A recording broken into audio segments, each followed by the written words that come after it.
Las 3 de la tarde en punto, estamos comenzando el corte informativo de este martes 24 de junio de 2025. Citlali Pérez y Eusiris Rostro, en la interpretación en lengua de señas mexicana, lo invitamos a quedarse con nosotros. Le presentaremos la información más destacada del Poder Judicial de la Federación. Bienvenidas todas y todos, comenzamos. La Corte revisó la constitucionalidad de disposición que regula la revocación de mandato en Chihuahua. Los alimentos deben garantizar el acceso a una vida adecuada, determinó la primera sala.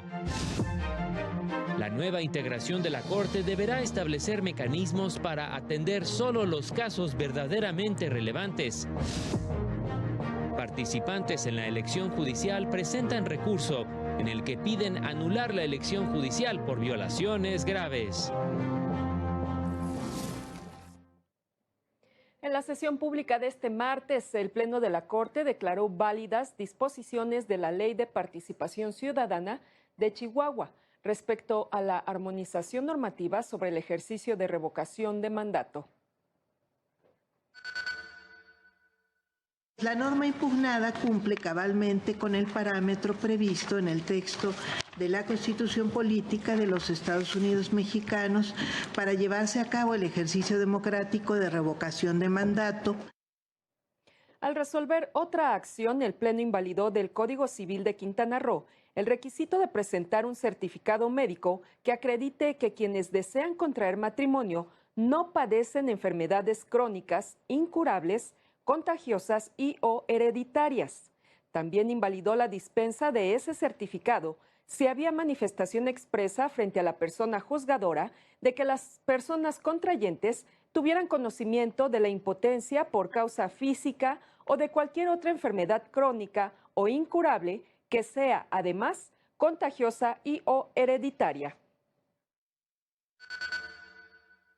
Impone una carga especialmente gravosa sobre personas con VIH, enfermedades hereditarias u otras condiciones de salud estigmatizante, lo que implica una disminución basada en una categoría sospechosa, lo que vulnera el derecho a la vida privada protegido por el artículo 16 constitucional y tratados internacionales. La Suprema Corte publicó la sentencia del Pleno en la controversia constitucional 72/2024, en la que invalidó distintas fracciones del artículo 22 de la Ley de Ingresos del municipio de Cuatro Ciénegas, Coahuila, para el ejercicio fiscal 2024. Las fracciones que invalidó establecían el cobro de un derecho de 55,876.80 pesos para la expedición de permisos para la construcción y remodelación de pozos verticales y direccionales, así como de pozos para la extracción de hidrocarburos. Además de un derecho de 18,625.42 pesos por la instalación de antenas, mástiles y bases de comunicación, telefonía, radiorepetidoras y similares. Su invalidez se decretó porque la Constitución reserva a la Federación la explotación y regulación de los recursos naturales y bienes de la nación, como lo son los hidrocarburos y las telecomunicaciones. Reiteró que al imponer este tipo de contribuciones, el Congreso de Coahuila invadió facultades exclusivas del legislador federal. La primera sala de la Corte ha emitido diversas sentencias que protegen el derecho a recibir pensión alimenticia, privilegiando siempre el interés superior de la infancia. La primera sala de la Corte estableció que la materialización del derecho de alimentos debe verificarse desde dos perspectivas, como obligación de la persona a la que le toca otorgarlos y como derecho de la persona a la que le corresponde recibirlos, ambas permeadas por el orden público, el interés social y el principio de proporcionalidad, tendientes a garantizar y hacer efectivo el derecho de acceso a un nivel de vida adecuado. En consecuencia, es deber del Estado mexicano establecer medidas apropiadas para garantizar que el cumplimiento de dicha obligación satisfaga el derecho a recibirlos de forma integral y efectiva. Este deber reforzado exige enfocarse a satisfacer y garantizar los alimentos desde la perspectiva del derecho de quien los requiere y siempre de forma congruente con su objetivo, asegurar que la persona menor de edad nazca, crezca y se desarrolle digna y adecuadamente con las condiciones materiales para tal efecto.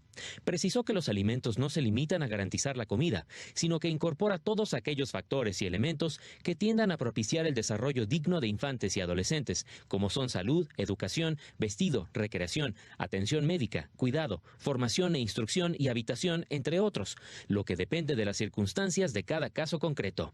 Con información de José Luis Guerra García para el canal del Poder Judicial de la Federación.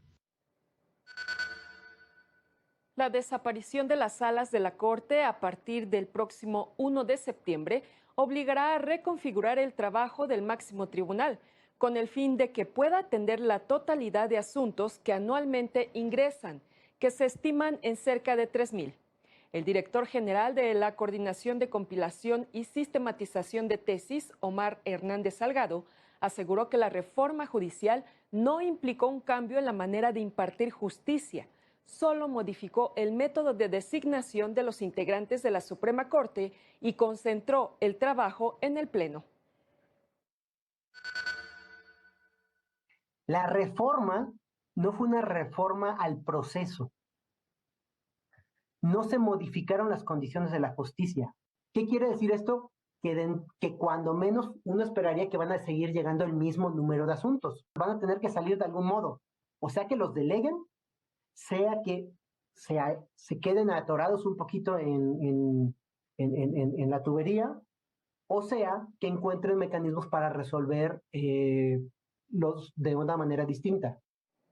En el marco de las jornadas universitarias de jurisprudencia, indicó que la Corte atiende una cantidad excesiva de asuntos en comparación con lo que resuelven las cortes de otros países, por lo que es indispensable diseñar mecanismos que le permitan conocer de aquellos casos que resulten sumamente relevantes para el orden jurídico nacional.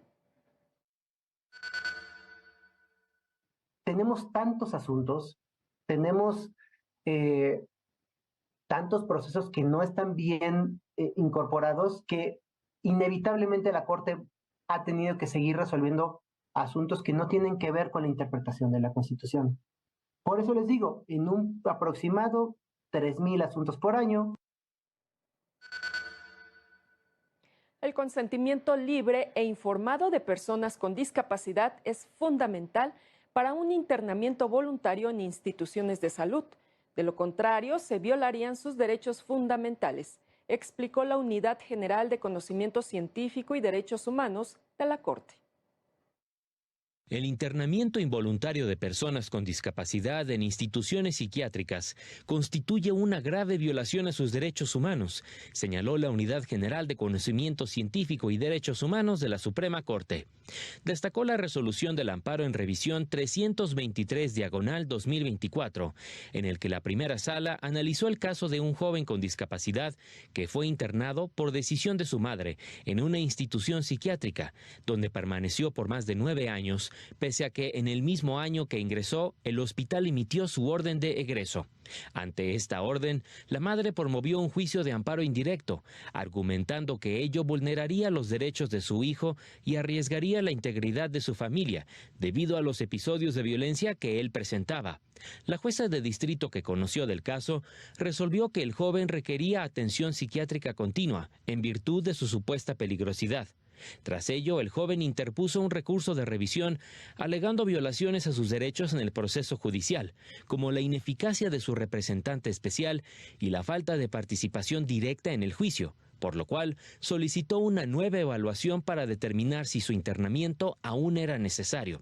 En su resolución, la primera sala de la Corte reconoció que es inconstitucional el internamiento involuntario en instituciones de salud mental, porque vulnera la libertad personal, la capacidad jurídica y el derecho a la salud con consentimiento libre e informado. Además, determinó que los estados deben garantizar que los profesionales de la salud obtengan de las personas con discapacidad el consentimiento libre e informado, previo a cualquier intervención médica, e impedir que otras personas sustituyan su voluntad en la toma de decisiones. Para el canal del Poder Judicial de la Federación, Jesús Daza. El derecho a buscar y recibir asilo está reconocido en la Constitución y en tratados internacionales como la Convención Americana sobre Derechos Humanos y el Pacto Internacional de Derechos Civiles y Políticos, destacó la Unidad General de Conocimiento Científico y Derechos Humanos de la Suprema Corte. De acuerdo con diversas definiciones en tratados y convenciones, una persona refugiada es aquella que tenga fundados temores de ser perseguida por su condición étnica, religión, nacionalidad, género, pertenencia o un determinado grupo social u opiniones políticas, que se encuentre fuera de su país de nacionalidad o de residencia habitual, que no quiera o no pueda acogerse a la protección de su país porque teme persecución, que haya huido de ese país de origen porque su vida, seguridad o libertad han sido amenazadas por violencia generalizada, agresión extranjera, conflictos internos, violación masiva de derechos humanos u otras circunstancias que le generen fundados temores de persecución. En México, el reconocimiento de la condición de persona refugiada está regulado en la Ley sobre Refugiados, Protección Complementaria y Asilo Político. De acuerdo con lo estipulado por la Suprema Corte, en el amparo en revisión 114/2024, aun cuando es necesario seguir un procedimiento, la condición de refugiado es declarativa y no constitutiva. Es decir, una persona es refugiada por su situación independientemente de si se le reconoce como tal o no, y merece protección incluso antes de formalizar el reconocimiento. Momento de una pausa, no se vaya porque tenemos más noticias.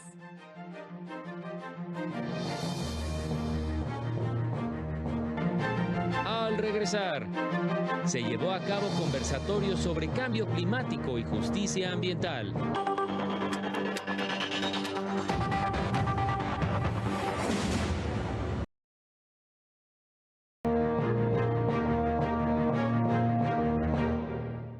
Ya estamos de regreso, gracias por continuar con nosotros.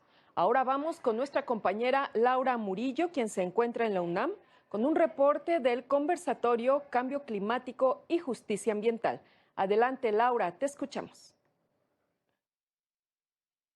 Muy buenas tardes, así es, efectivamente nos encontramos en el Instituto de Ciencias de la Atmósfera y Cambio Climático, aquí en la UNAM, en donde se llevó a cabo un conversatorio en el que especialistas reflexionaron sobre el papel del derecho y la ciencia para la protección del ambiente frente a la defensa de intereses extractivistas, económicos y políticos en espacio de toma de decisiones legislativas y de creación de normas. Escuchemos.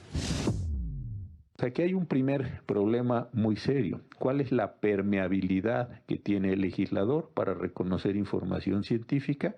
Yo creo que es poca, históricamente. Segundo, el Congreso está influenciado por intereses políticos, económicos, sí lo está. Aquí, ahora sí que en China. ¿Qué hacer cuando tanto la ciencia como la justicia se enfrenta a otros intereses que no tienen que ver ni con la ciencia ni con la justicia, con los intereses económicos, con los intereses extractivistas, con los intereses políticos? En el encuentro dialogaron sobre la inequidad en las consecuencias del cambio climático que afectan en mayor medida a poblaciones más vulnerables. Escuchemos nuevamente. Es un problema socioambiental, es un fenómeno sistémico de largo plazo con raíces estructurales y consecuencias que se distribuyen de forma profundamente desigual. Y esas fueron las conclusiones de la mesa pasada. No afecta a quien menos, afecta más a quienes menos han contribuido a causarlo. Señalaron que nos encontramos en un momento decisivo para impulsar acciones que nos permitan evitar mayores impactos del cambio climático a futuro. También destacaron que en la próxima semana será presentada una opinión consultiva por parte de la Corte Interamericana sobre emergencia climática. Es la información. Gracias, Laura. Muchas gracias por este reporte. Que tengas muy buena tarde. Diversos juzgadores en funciones que participaron como candidatos en la elección judicial, así como la organización Somos México, presentaron ante el Tribunal Electoral una impugnación para solicitar la nulidad de los comicios. Señalaron que el proceso electoral estuvo viciado de origen y se presentaron graves anomalías como la distribución masiva de acordeones en los que se promovieron las candidaturas que, en su mayoría, ganaron, por lo que piden la invalidación total de la votación. El compromiso del máximo tribunal electoral no es con las personas fundadoras federales cesadas, es con la patria y el destino de todas y todos los mexicanos. Por ello, sus integrantes deberán resolver conforme a principios constitucionales y convencionales. A través de estos puntos concretos, estamos hablando de un proceso electoral viciado de origen hasta la conclusión. Esto es, hubo un efecto corruptor durante todo el procedimiento que provoca su nulidad total. Expresaron su confianza en que la Sala Superior del Tribunal Electoral honrará el mandato de hacer cumplir la Constitución para que no sean los tribunales internacionales los que ordenen al Estado mexicano respetar el Estado de Derecho. Y la Comisión de Quejas y Denuncias del INE ordenó medidas cautelares a favor de una persona candidata de identidad reservada, fijando un plazo máximo de 12 horas para el retiro de mensajes difundidos a través de Instagram, pues contienen expresiones ofensivas y estigmatizantes que refuerzan estereotipos de género, además de centrarse en la vida personal de la afectada y no en su trayectoria. Los contenidos deben ser eliminados de la cuenta de la usuaria Jennifer Luján García en la mencionada plataforma. Por otro lado, una persona denunció a una ex candidata a magistrada del Tribunal de Disciplina por la presunta difusión de propaganda prohibida y la entrega de beneficios. Lo anterior al colocar espectaculares en Jalapa, Veracruz, y difundir contenidos en redes sociales. La comisión determinó improcedente conceder la medida cautelar, ya que se trata de hechos consumados de imposible reparación, pues la propaganda ya fue retirada. La editorial del Tribunal Electoral publicó la obra México y el desarrollo de la democracia en América Latina, que contiene las reflexiones de uno de los referentes más importantes en el estudio de los sistemas electorales, el politólogo alemán Dieter Nohel. Compila 3 de sus conferencias en las que aborda temas relacionados con la institucionalidad, la evolución de los procesos electorales, el desarrollo de los regímenes presidencialistas y, de manera general, el desarrollo de la democracia en México, en comparación con otros procesos de América Latina. Así, discute ideas fundamentales como la diferencia entre política y ciencia política, la importancia y relatividad de las instituciones, la relevancia de la cultura política y la peculiaridad de los sistemas electorales.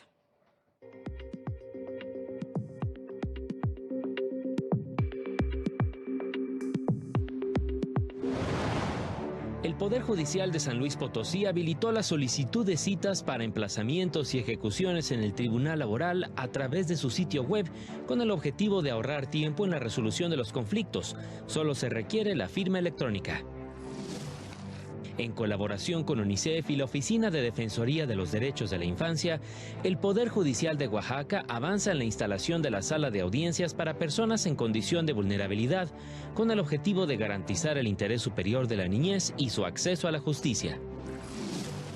El Juzgado Especializado en Adopciones del Poder Judicial del Estado de México, en colaboración con el DIF estatal, otorgó las adopciones de una niña y 2 niños, quienes recibieron sus actas de nacimiento y se incorporaron a sus nuevas familias en hogares llenos de amor y esperanza. Trabajadores del Poder Judicial capitalino votarán este martes si aceptan la propuesta del gobierno local que contempla 5% de aumento salarial, 2% en prestaciones, un bono extra en diciembre y participación en el presupuesto 2026 del Tribunal Superior de Justicia. La Cámara de Diputados aprobó reformas a diversas leyes secundarias, con lo que se concreta la eliminación del Coneval, cuyas facultades de medición de la pobreza fueron reasignadas al INEGI. Corresponderá ahora a dicho instituto actualizar los lineamientos y criterios técnicos para la definición, identificación y medición de la pobreza. También definirá los mecanismos y metodología de evaluación integral de la política de desarrollo social, tarea que compartirá con la Secretaría de Hacienda, dependencia que tendrá a su cargo la evaluación para el desempeño de los programas sociales, tarea que anteriormente ejercía el Coneval. Los diputados también aprobaron reformas a la Ley del Seguro Social para regular los retiros por desempleo de las cuentas individuales de los trabajadores. Establece que si la cuenta tiene al menos 3 años de haber sido abierta y 12 bimestres de cotización al Seguro Social, el trabajador podrá retirar el equivalente a un mes de salario base de cotización de las últimas 52 semanas, con un límite de 10 veces el valor de la unidad de medida mensual. En caso de que la cuenta tenga 5 años o más de haber sido abierta, podrá retirar 90 días del salario base de cotización de las últimas 250 semanas o el 11.5% del saldo de la subcuenta para el retiro. Dicha reforma busca salvaguardar los recursos de los trabajadores.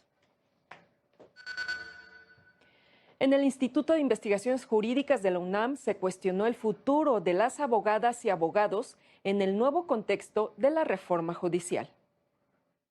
El ejercicio legal de la abogacía no debe ser motivo de ataque por parte del Estado ni de la sociedad, siempre que se realice de manera correcta, señaló Rodolfo Islas Valdés al participar en el foro Retos de la Abogacía en la Defensa de la Defensa, realizado en el Instituto de Investigaciones Jurídicas de la UNAM. Hacia nivel Estado va a venir una andanada de acusaciones y de mecanismos de presión hacia quienes ejercemos libremente nuestra profesión. Eso es parte de lo que también los colegios deben y tienen la obligación de procurar la protección del gremio. Indicó que actualmente el país atraviesa una grave crisis marcada por la destrucción de la democracia y la pérdida de la división de poderes. Nuestra chamba no está ligada solamente hacia el Poder Judicial, no está ligada solamente al Legislativo. ¿Por qué? Porque nuestra chamba depende de códigos, de legislaciones que hace el Legislativo, cuya aplicación sí está, o el ejercicio de esta aplicación está en el Judicial. Pero ¿quién ahora va a manejar todo esto? El Ejecutivo. Mencionó que los abogados no deben ser objeto de intimidación o violencia y evitarse actos que perjudiquen el libre ejercicio de su profesión conforme a los principios del Estado de Derecho. Eso es un acto que debemos nosotros proteger. Por eso les decía, y ligando todo esto, nuestra labor no solo es respecto o contra el Poder Judicial o en el Poder Judicial. Aquí tenemos una labor legislativa en donde los legisladores y las legisladoras nos golpearon. Para el canal del Poder Judicial de la Federación, Rosy García. Ahora nos enlazamos con nuestro compañero Juan Carlos González, quien desde la Defensoría Pública Federal nos trae los detalles del evento que se llevó a cabo para conmemorar el Día Internacional de Apoyo a Víctimas de Tortura. Adelante, Juan Carlos, te escuchamos. Hola, ¿qué tal? Te saludo desde el edificio sede del Instituto Federal de Defensoría Pública, donde la directora general Taisia Cruz Parcero presentó los lineamientos para la defensa pública relacionados con la exclusión de pruebas ilícitas. Esto se realizó en el marco del Día Internacional de Apoyo a las Víctimas de Tortura. Escuchemos.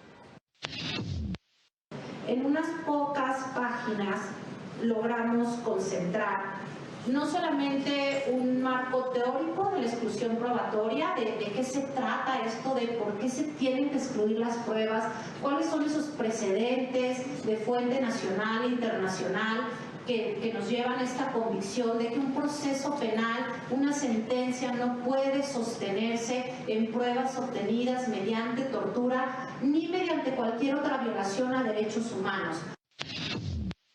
El representante adjunto del Alto Comisionado de las Naciones Unidas para los Derechos Humanos, Jesús Peña Palacios, celebró que la Defensoría Pública Federal produzca este tipo de materiales que recogen los estándares internacionales que señalan expresamente la prohibición total de la tortura. Ante coyunturas globales, regionales y locales de disonancia hacia organismos o pautas internacionales, tener presente la naturaleza de normas como la prohibición de la tortura sigue siendo necesario, incluso diría prioritario. A pesar de que México es parte de todos los tratados de derechos humanos que se refieren a la prohibición de la tortura y que ha adoptado diversas medidas, su erradicación no se ha logrado plenamente. En el evento participó Jovita Florencia Herrera, sobreviviente de tortura sexual, quien logró su libertad gracias al apoyo de la Defensoría Pública Federal. Es la información que tenemos. Muchas gracias por el reporte, Juan Carlos. México tiene el compromiso internacional de proteger el 30% de las áreas naturales en el territorio nacional para el 2030. De esto se habló en un coloquio en la UNAM. Óscar González nos tiene los detalles. En América Latina suceden al menos una cuarta parte del total de los conflictos socioambientales a nivel mundial. Así lo reveló el rector de la UNAM, Leonardo Lomelí Vanegas, al inaugurar el coloquio internacional Perspectivas de la Ecología en la Región. Según los datos más recientes del Atlas para la Justicia Ambiental, en América Latina suceden al menos una cuarta parte del total de los conflictos socioambientales a nivel mundial. Una parte significativa de estos están asociados a megaproyectos extractivos en territorios indígenas o en entornos ecológicos sensibles. Al señalar que América Latina alberga al menos el 50% de la biodiversidad planetaria, con los ecosistemas más valiosos del orbe, como la Amazonia, los Andes tropicales y los bosques mesoamericanos, advirtieron que hoy la ecología enfrenta graves desafíos. Y enfrentamos enormes pasivos ambientales. Realmente, digo, para darles un ejemplo, se están perdiendo más de 155,000 hectáreas de cobertura forestal al año. Esto es una tragedia ambiental que tenemos que denunciarla todos los días. Frente a lo anterior, recordaron el compromiso internacional de México de lograr proteger el 30% del territorio para el 2030, lo que indicaron significa pasar de 99 millones de hectáreas a 153 millones protegidas. En este marco, añadieron que es urgente que la ecología tenga una visión sistémica que influya en áreas como la agricultura, ganadería y pesca como una prioridad. Para el canal del Poder Judicial de la Federación, Óscar González. Y con esta información concluimos la emisión de este martes del corte informativo de Justicia TV. Lo invitamos a mantenerse en nuestra señal y también a sintonizar el noticiario nocturno en punto de las 20:30 horas. Soy Citlali Pérez. Cuídese mucho porque continúan las lluvias en gran parte del país. Hasta pronto.